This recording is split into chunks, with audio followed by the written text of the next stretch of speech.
શ્રીમદ્ ભગવદ ગીતા અધ્યાય 2 શ્લોક 12 ન ત્વેવા જાતુ નાસ ન ત્વન્નેમે જનાધિપા ન ચૈવ ન ભવિષ્યામાં સર્વે વયમતઃ પરમ।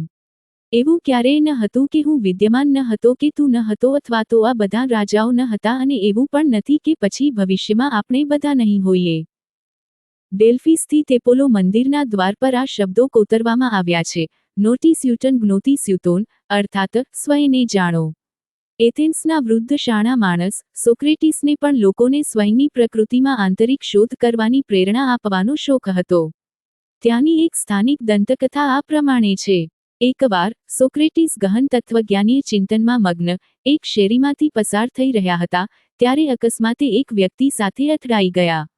પેલો માણસ ક્રોધથી ધૂંધવાતા બોલ્યો, તમને દેખાતું નથી, તમે ક્યાં ચાલી રહ્યા છો? તમે કોણ છો? સોક્રેટિસે રમૂજમાં ઉત્તર આપ્યો, મારા પ્રિય મિત્ર, છેલ્લા 40 વર્ષોથી હું આ પ્રશ્ન અંગે ચિત્કાર કરી રહ્યો છું। જો તમને ક્યારેય પણ જાણ થાય કે હું કોણ છું તો મહેરબાની કરીને મને પણ જણાવજો। વૈદિક પરંપરામાં જ્યારે પણ દિવ્ય જ્ઞાન આપવામાં આવે છે ત્યારે પ્રાય તેનો પ્રારંભ આત્મજ્ઞાનની શિક્ષાથી થાય છે।